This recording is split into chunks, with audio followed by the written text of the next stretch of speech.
Welcome back. We are going to talk about one of the most important soft skills, which is critical thinking.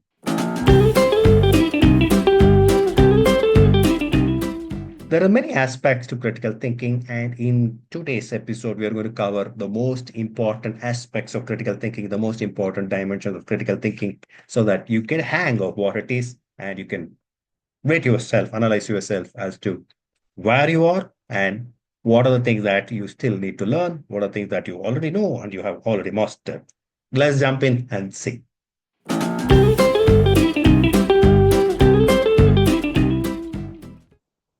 It involves breaking down complex data or arguments into simpler parts to understand them better. You should be able to assess through this the reliability of sources, which is all about evaluation. And then finally, integrate the final filtered down information, which is a synthesizing process to form various perspectives. Once the perspectives are ready, you can evaluate those perspectives and look at which perspective is the most important thing and which perspective is giving you what kind of understanding of the situation so that you can make an informed decision. The importance is well known. It helps you do objective analysis. It helps you to do problem solving. It helps you in informed decision making. There are many, many real life examples of where critical thinking is applicable.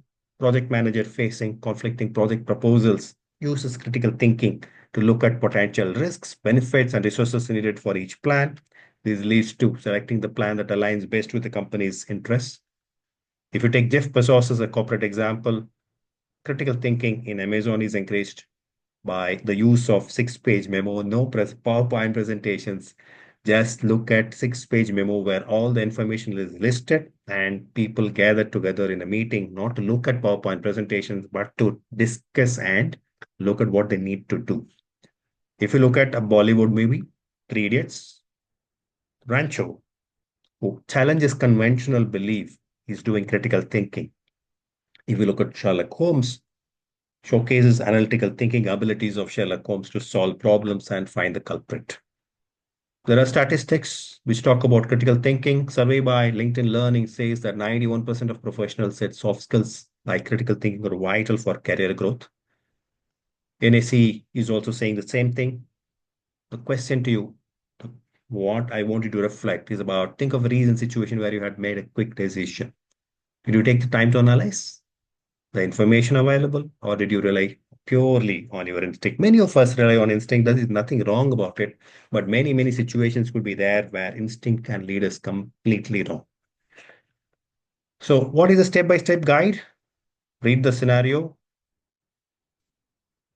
Example: a team must choose between two software vendors. Each vendor has unique benefits and risks.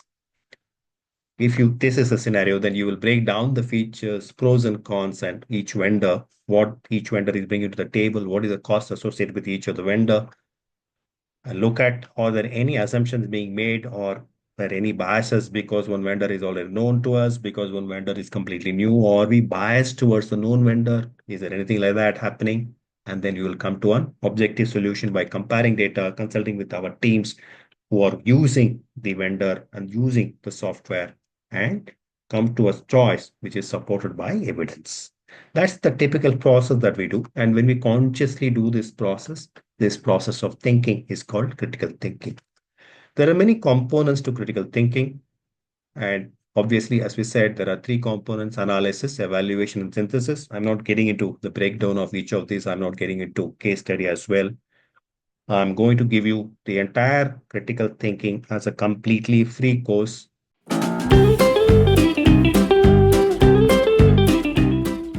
which is available in the description of the YouTube video. You can take a look at it. You can enroll into the course, no strings attached, completely free, zero cost. It's a course valued at 999. You don't have to pay a penny. You can utilize the course and benefit by it.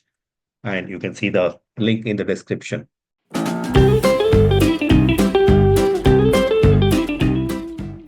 There are key concepts that one need to know. The key concepts, I will just talk about the first concept and walk you through the rest of the concepts. We talk about two systems of thought. System one, which is fast, automatic, unconscious, what we call as the right brain, the instinctive brain, the creative brain. And the system one thinking, which is deliberate, which is slow, and which is conscious, which takes into account the facts and figures and thinks deliberately, consciously about all of this.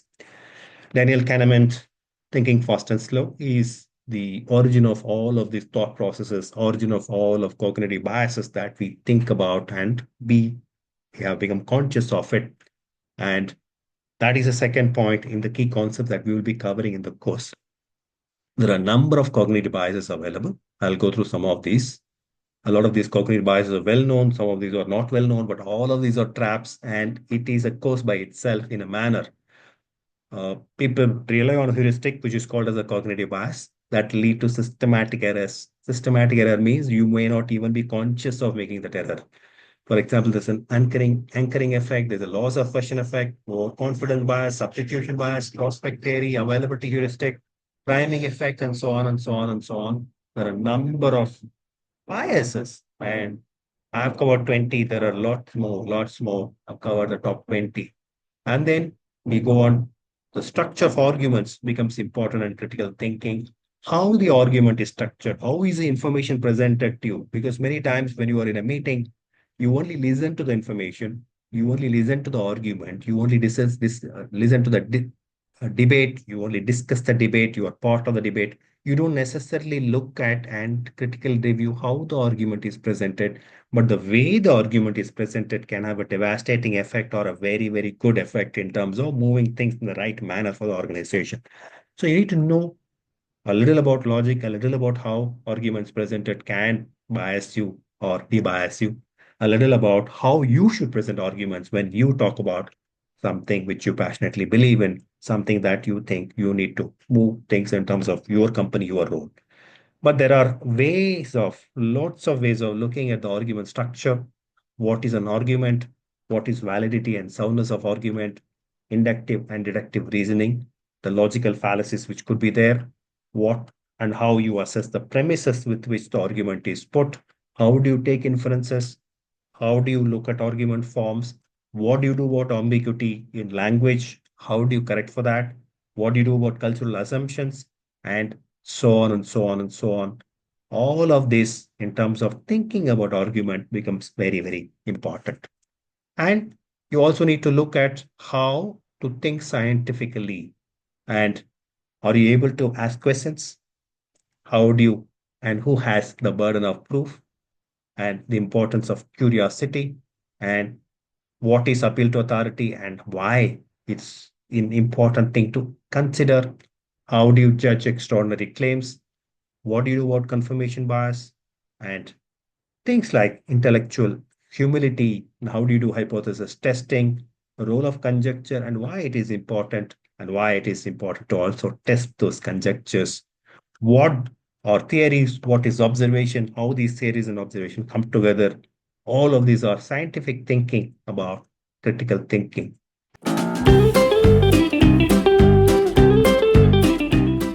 And there are critical thinking tools that you need to know. You need to respect others' views. There are dangers in certainty.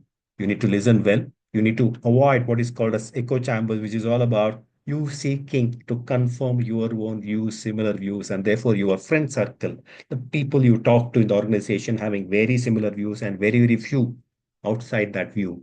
Very, very few people in your circle being those people who have the opposing view about projects and the way things should be done compared to the view that you hold, which is called echo chambers.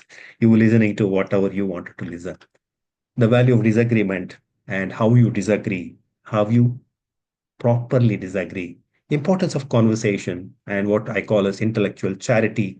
How do you actively engage with people, whether you are able to self reflect or not, and your own rhetorical skills and your ability to think in context. Are you able to avoid shortcuts and the pitfalls of biases that we saw earlier? How curious you are, and how well you are able to understand the complex world that we are living in, and your critical empathy, ability to ask clarifying questions. All of this become your thinking tools. And how much of these tools, how well you are well versed in these tools will decide how well your critical thinking capabilities are. Forecasting is another area, which is a very interesting area. People get it very wrong. one only has to go through the many forecasts done by many prominent people to see how badly most of these forecasts have come. And there is a reason for it, because the more you know, the more you realize, the less you know. And people who don't appreciate that fact get it all wrong. But forecasters who do a good job have all of these critical characteristics. They're open minded, they avoid overconfidence, they keep updating their beliefs about data, beliefs about theories, beliefs about what is happening in the world. They also look at whether they have made a forecast or it's only a hindsight bias. They use various mental models. They look at the world as complex, and therefore they agree that they can't forecast everything every time. They also indulge in probabilistic thinking. They don't say that with certainty something will happen. They say that, okay, there is a probability, let's say 90% probability that something might happen. That's the words they choose, which is not very happy words for top management. They want certain words, they want clear words, but we all live in complex words.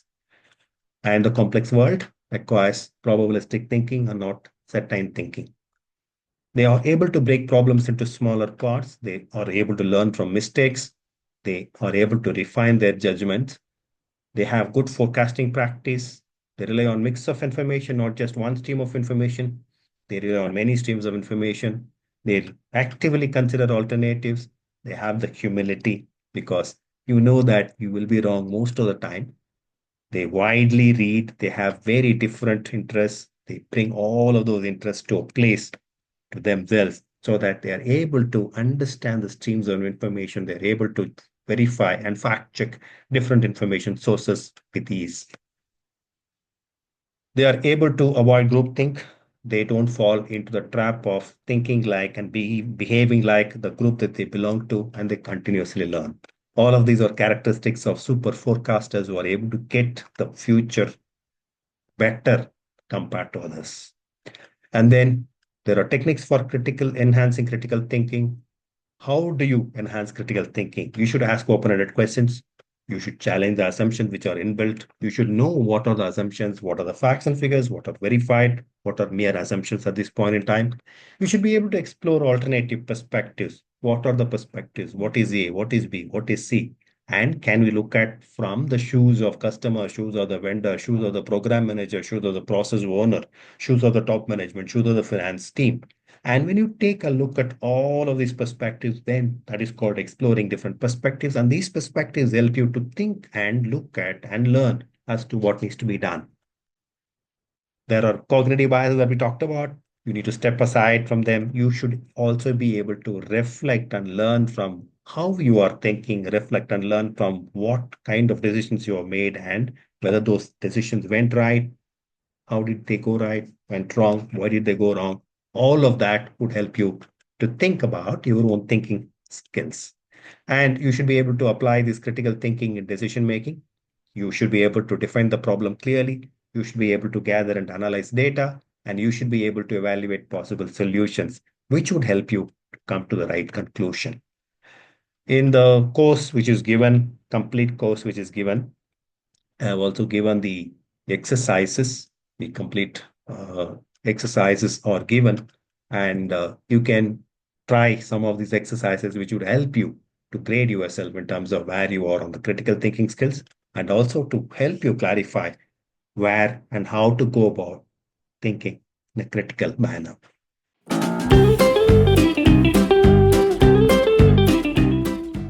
To summarize what we have been talking about, understanding critical thinking involves analyzing, evaluating, and synthesizing information to make informed decisions, logical decisions. It helps you to break down complex problems, assess information areas objectively, and integrate multiple perspectives of sound decision making. We saw the components of critical thinking, which are analysis, evaluation, synthesis of information. We also looked at techniques for enhancing critical thinking, which is the three dimensions of asking open-ended questions, your ability to challenge assumptions, your ability to explore alternative perspectives. And in terms of applying critical thinking and decision making, you should be able to define problems clearly, gather and analyze data, and evaluate possible solutions. And finally, come to a sound conclusion basis all of this together, so that you are seen as an unbiased person, you are seen as a person who thinks critically, you are seen as a person who is able to break down complex data, complex problem, and guide the team effortlessly in terms of the right direction. Wishing you all the very best. Don't forget to go to the link which is given in the description below and click it, and you can access a course and completely for free, no strings attached, and benefit from it. Wishing you all the very best.